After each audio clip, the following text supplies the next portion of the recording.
नमस्कार दोस्तों, आपका बहुत बहुत स्वागत है हमारे चैनल स्वयं की खोज में। तो दोस्तों, हम बात करते हैं पितृपक्ष की। जब हम श्राद्ध करते हैं तो हम कल बात कर रहे थे आपसे कि हमें पितरों की पूजा करनी क्यों ज़रूरी है। पितरों की पूजा हम अपने कुल की वृद्धि के लिए, अपनी तरक्की के लिए और इस संसार में रहते हुए, इस गृहस्थ में रहते हुए उनकी कृपा प्राप्त करने के लिए करते हैं। तो आज हम बात करेंगे पितृशक्ति के नेगेटिव और पॉजिटिव प्रभाव हमारे ऊपर किस तरह से होते हैं। आप जब भी किसी से पूछते हैं, किसी से सलाह लेते हैं, लोग अक्सर कहते हैं कि आपके ऊपर पितरों की कुदृष्टि है। कम से कम 95% लोग ऐसे हैं जिनके घरों में ये समस्या देखने को मिलती है। तो हम कैसे जानेंगे इनके नेगेटिव और पॉजिटिव प्रभाव को। तो दोस्तों, यही मैं आज आपको बताऊंगी। जब हम अपने पितरों का नेगेटिव प्रभाव देखते हैं तो हम बड़ा ही परेशानी में देखते हैं खुद को। सारा दिन छोटी छोटी बातों को घर में लेके चिक चिक का चलना, आपस में मियाँ बीवी का ना बनना, झगड़े रहना, और इसी का प्रभाव जब बच्चों पे पड़ते हैं तो इनके पढ़ाई से ध्यान हट जाना, सारे घर का माहौल डिस्टर्ब रहना।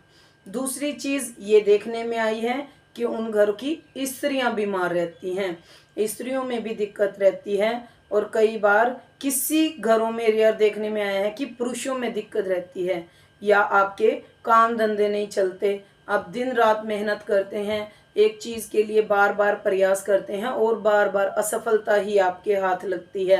आप बहुत जगह जाते हैं, बहुत जगह से काम करवाते हैं, लेकिन फिर भी असफलता बार बार बार बार आपके हाथ लगती है। इस तरह से जब देखने को मिलता है तो आप हमेशा निराशा को प्राप्त होते हैं। तीसरी समस्या कई बार हमें ये दिखने में मिलती है कि हमारी शादी भी हो गई है और सिर्फ पुत्री ही हमें प्राप्त है। तो लोग भागते हैं कि हमें पुत्र रत्न प्राप्त हो, हमारे कुल की वृद्धि हो। जब आपको एक पुत्र प्राप्ति का नहीं होता आशीर्वाद, तब भी हम कहते हैं कि पितरों की ये कुदृष्टि आपके ऊपर है। ये नेगेटिव इफेक्ट लगातार हमारे घर में आम जिंदगी में हमें देखने को मिलते हैं। जहाँ कहीं भी आप ऐसे इफेक्ट देखते हो, वहाँ खुद से समझें कि ये पितरों की कुदृष्टि है, ये पितरों की कृपा हमारे ऊपर नहीं आ रही। तो इसके जब हम पॉजिटिव प्रभाव देखने को मिलते हैं, 5% ऐसे भी लोग हैं जिन पर पितरों की कृपा बिल्कुल साफ साफ देखने को मिलेगी। तो ये पॉजिटिविटी क्या है? पॉजिटिविटी सबसे पहले क्या होगा? हमारे घरों में शांति रहेगी। बिल्कुल इससे विपरीत देखने को मिलेगा। हमारे घरों में शांति रहेगी, छोटी छोटी चीज़ों में क्लेश नहीं होता। जैसे मान लो आपने कोई पूजा रख ली, कोई अनुष्ठान रख लिया, कोई सत्संग जागरण रख लिया, या आपके घर का कोई मेन विशेष काम ही होना है, तब भी आप देखेंगे कि छोटी छोटी चीज़ों में आपके घर में क्लेश नहीं होता। तब हम कहते हैं कि इस घर पे पितरों की कृपा बनी हुई है। तो जब भी आप एक तरक्की के मार्ग पे चलते हैं, देखिए मेहनत तो हमें सबको करनी पड़ेगी। मैं ये नहीं कहती कि पितरों की कृपा है भाई मेहनत मत करो, मेहनत हमें करनी पड़ेगी, और मेहनत के बाद भी हमें लगातार फल मिलते हैं और हम एक तरक्की की सीढ़ियाँ चढ़ते हैं, तब भी एक पितरी कृपा हमें देखने को मिलती है। उस कुल की वृद्धि भी होती है। लगातार 5 भाई हैं, 6 भाई हैं, हम देखने को मिलता है कि पुत्र रत्न आपके पास हमेशा होता है। चाहे पुत्रियां 2 हों 3 हों, लेकिन एक पुत्र आपको जरूर देखने को मिलेगा। इन चीज़ों को भी हम कहते हैं कि आपके ऊपर पितरों की कृपा है। आप अब खुद से देख लीजिए आपके घरों में क्या चलता है। बीमारियां हैं, एक सारा दिन का झगड़ा है, तो आप देखिए कि कहाँ हम गलतियाँ करते हैं।